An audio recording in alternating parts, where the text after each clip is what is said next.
Este fin de semana, o previo a él, para decirlo mejor, hubo una conferencia de prensa en la cual el presidente de la Nación estableció las condiciones, las nuevas reglas o las nuevas viejas reglas de lo que es la cuarentena que estamos llevando adelante desde el 20 de marzo pasado. Como les comentaba anteriormente, va a haber una gran porción del país en una fase 4, pero la zona metropolitana continúa con restricciones. De todas maneras, se van abriendo algunas compuertas. La condición para que se abran esas compuertas es que si el nivel de contagios sube drásticamente, todo se retrotraerá. Así lo estableció el presidente de la Nación en una conferencia que tuvo diferencias respecto de las anteriores. La exposición no fue a lo profesor, como se dice habitualmente. Sí hubo conferencia de prensa, en el sentido de que los periodistas pudieron preguntar, y en este caso vale el análisis, me parece a mí, de cómo comunica el gobierno nacional en función de lo que estamos viviendo. Estas alocuciones del presidente son seguidas por todo el país, y es muy importante también quién rodea al presidente cada vez que da este tipo de informaciones a toda la nación. En este caso fueron el gobernador de la provincia de Buenos Aires y el jefe de gobierno porteño, pero en otras oportunidades estuvo secundado por su jefe de gabinete y por el ministro del Interior. ¿Qué impacto tiene esto a la hora de ver y escuchar en el público, en el ciudadano que está recibiendo la información más importante, que es la que da el propio presidente de la Nación? Por suerte tenemos muchos especialistas que nos ayudan a pensar y a abrir los ojos, los oídos y la mente respecto de esto. Y ahora estamos en comunicación con uno de ellos, con Mauro Becerra, que es especialista en el análisis del discurso político. Hola Mauro, ¿cómo te va? Gabriel Prosperi te saluda. ¿Qué tal, Gaby? ¿Cómo estás? Buen día. Bueno, muchas gracias por estar allí tempranito con nosotros. Ningún problema. A través de Twitter estableciste el sábado por la mañana, por lo menos allí lo leí yo, un hilo muy pero muy interesante respecto de lo que observaste sobre la conferencia o la alocución del presidente. Por ejemplo, en uno de los espacios de Twitter en los que escribiste pusiste: arriesgo un escenario. Alberto Fernández renegó de su rol de profesor. Eligió no pararse a exponer. Explicó la presentación sentado y no junto a la pantalla. Esto llevó a que tenga que ver los datos con anteojos. Hasta dudó de mencionar sus filminas. Y sentenciás, le restó. ¿Por qué? A ver, antes que nada, como para poner un poco en contexto a la situación, el prisma de esto es la comunicación política, ¿no? Que la comunicación política incluye el discurso, incluye la comunicación no verbal, incluye la relación con los medios de comunicación. Tenemos varios aspectos. Lo primero que vamos a decir es que Alberto Fernández tuvo un momento de claridad y hizo un gol de media cancha, para usar una analogía muy nuestra, cuando todo el mundo dudaba, incluso las potencias, incluso Estados Unidos, Gran Bretaña y demás, Alberto Fernández definió iniciar una cuarentena. No estoy haciendo juicio de valor sobre la medida política en sí, sino con lo que representó comunicacionalmente hacia la gente que estaba preocupada, que buscaba orden, que buscaba saber cómo reaccionar ante un virus que pasó a una instancia de ser un problema en China a avasallar el mundo entero. Y esa medida verdaderamente fue un acierto político para él, que ordenó una presidencia recién empezada y con visos muchas veces de debilidad política, sobre todo por cómo se había armado la fórmula, y también ordenó su espacio hacia adentro. Se encontraba en un momento, recordemos, principios de marzo, en donde estaba empezando a armar su gobierno y por todos lados le estaban, en cierto modo, marcando la cancha con definiciones políticas difíciles. Recordemos, él diciendo que no había presos políticos y otros ministros diciendo hay presos políticos por el tema Milagrosala. Digo, todo este escenario donde en cierto modo le discutían, le retaseaban pedacitos de poder, él lo pudo cuadrar de un solo de un solo golpe, por decirlo de algún modo, y el tema cuarentena lo hizo salir para adelante y liderar. Ya a los 10 días de la situación ya nadie dudaba de que el líder de todo el proceso era Alberto Fernández. Dicho esto, tomamos un poco desde la comunicación política los anuncios en donde él participa. Pensando también en comunicación de crisis, digo, no es lo único que se comunica desde el gobierno, hay comunicaciones diarias, nosotros sabemos que Carla Bisotti sale a la mañana y a la noche, informa la cantidad de personas afectadas, cómo va evolucionando la pandemia. Entonces, más allá de todos los aspectos adicionales a la comunicación que está haciendo, vimos que Alberto, obviamente, es una cuestión de sentido común, 30 años de docencia, se empezó a lucir como, decías vos, el profesor, que un poco terminó siendo llamado de esa manera en redes sociales, capitalizando muy bien los encuentros en donde tenía que hablar del tema de coronavirus. Por el tono, por su manera, por sus pausas, sus silencios, un tono que construye, no todo el tiempo hablando de cuestiones de gobierno y no de política partidaria. Es firme a la vez, más allá de ser ameno, es firme, o sea, en sus contenidos, cuando explica que hay que hacer algo, verdaderamente hay que hacerlo.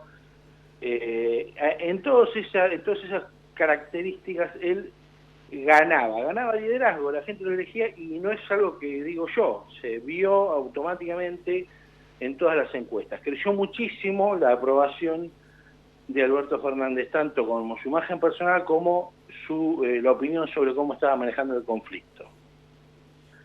La crisis del coronavirus. Dicho todo esto, vemos claramente, o por lo menos para mí me pareció claro del último anuncio, que dos cosas. Primero, que salió la técnica del frente y pasó al frente de la política. En los demás anuncios tenía un rol preponderante su especialista en salud, su hombre de salud en el gabinete, que es Ginés, que alguna vez lo habían corrido, pero lo habían vuelto a traer. También estaba su relación con las provincias, que era Guado de Pedro. Ha estado Carla Bisotti también. En este caso optó por rodearse de dos referentes muy fuertes de la territorialidad, que es el gobernador bonaerense y el jefe de gobierno de la ciudad, que además, no es casualidad, son de distintos partidos políticos, uno es de la oposición, lo cual lo muestra como abierto, como superando la grieta, como buscando una unidad, ¿no? Uh-huh. Y por otro lado, la verdad que desconocemos por qué, porque el comentario era bueno, optó por leer los números y explicar la situación de la pandemia sentado. A diferencia de todos los anuncios anteriores, donde, o por lo menos los últimos dos, donde él se había parado, se había acercado a una pantalla y había explicado, al mejor estilo clase universitaria, cómo habían cambiado los números de la pandemia y por qué se tomaba la decisión que se tomaba en cada anuncio. A ver, por ahí son muchas veces errores o cosas muy, muy propias de un círculo académico determinado, ¿no? Dios, si se sentó, si se paró, si usó tales palabras, si usó tales gestos, pero teniendo en cuenta todo eso, y sobre todo me llamó la atención cuando él quería decir Filmina y como que estaba buscando la manera de no decirlo, uh-huh. Y después dijo, sí, lo voy a decir, Filmina, no voy a renunciar a mis...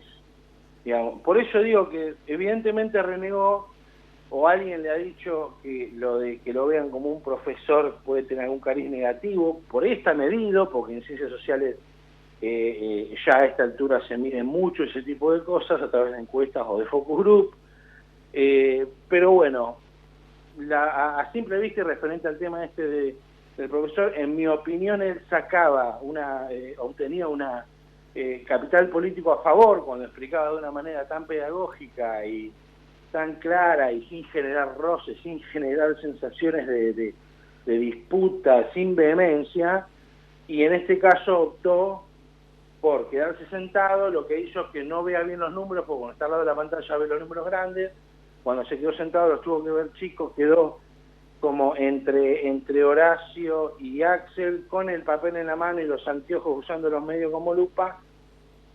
En mi opinión es que eso a mí le restó. Yo hubiera preferido verlo parado explicando, y incluso hay una escena muy clara en la presentación anterior, que es en un momento hace una pausa, se acerca a la mesa, toma un sorbo de agua, digamos, te daba la sensación de que tenía todo absolutamente controlado y que la situación no lo agobiaba para nada. Uh-huh.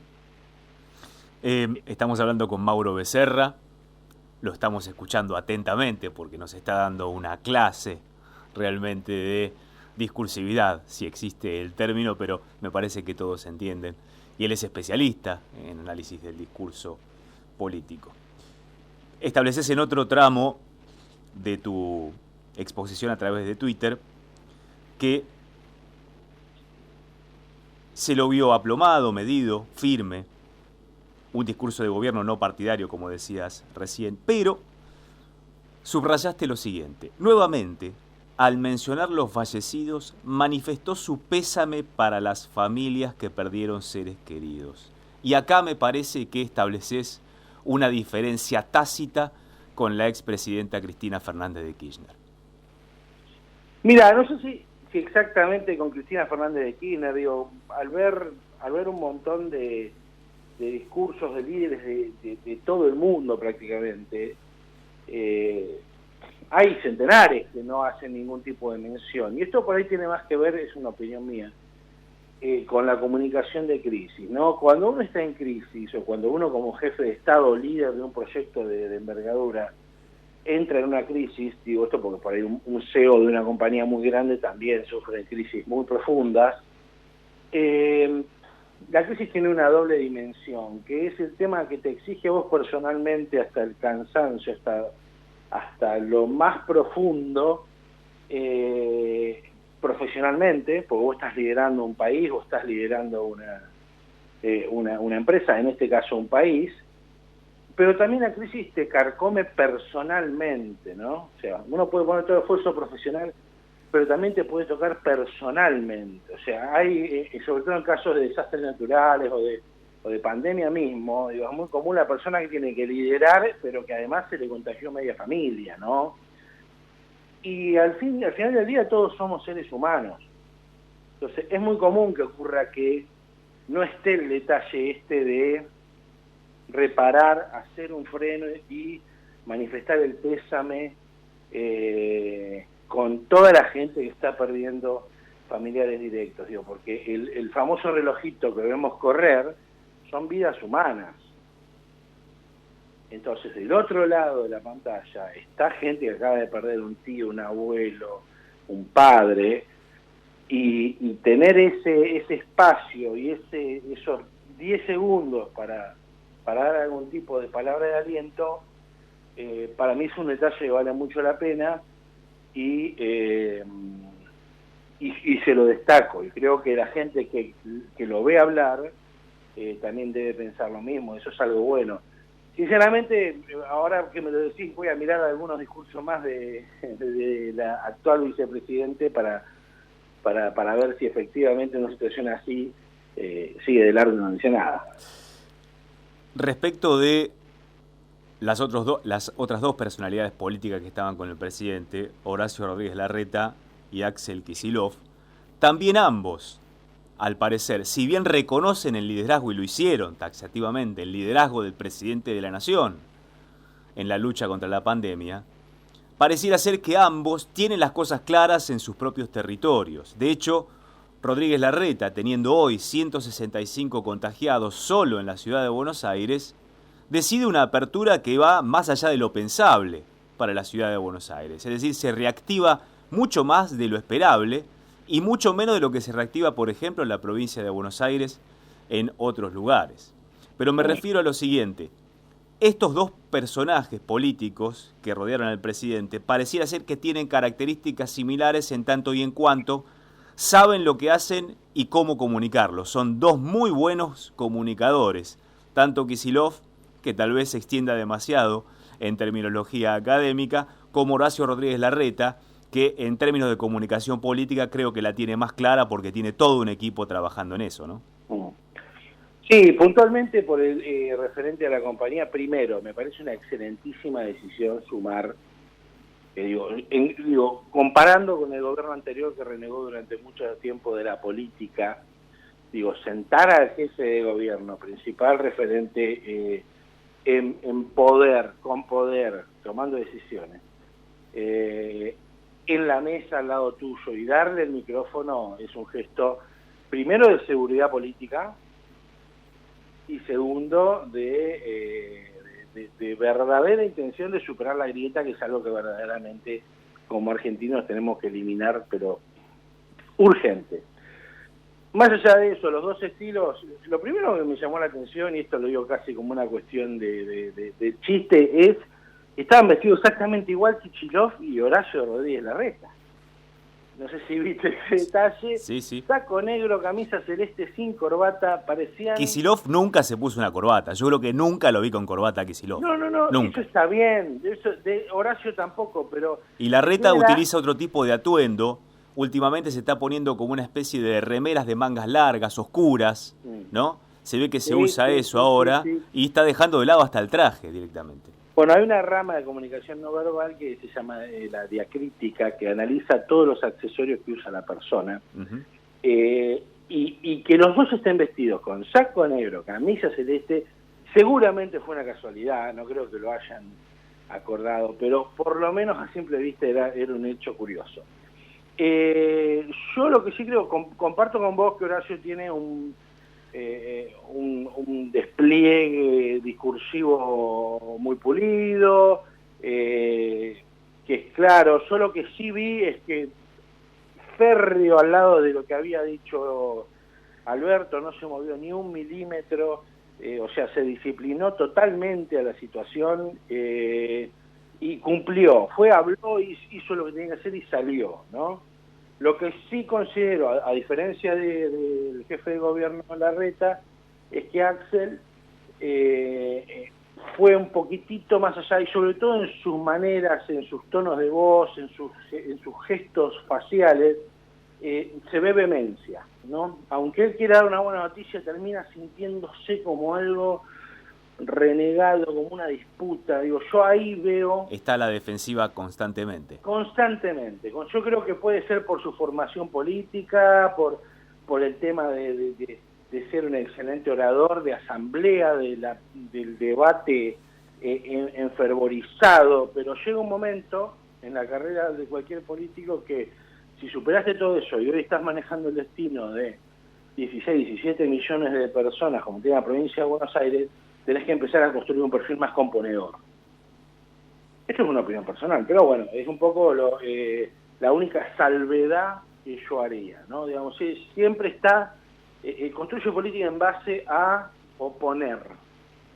Y yo creo que hay una gran oportunidad a construir política en base a componer, ¿no?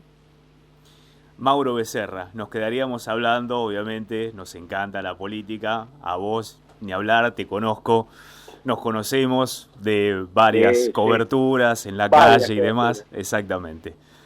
Nos quedaríamos hablando mucho más, seguramente lo vamos a hacer en otra oportunidad porque particularmente a mí me gusta mucho el análisis del contexto, del discurso y de las palabras en sí, y vos lo explicás de manera maravillosa. Así que desde ya, muchas gracias, Mauro, por estar con nosotros en esta próspera mañana. Gracias, Gaby, gracias a toda la gente del otro lado.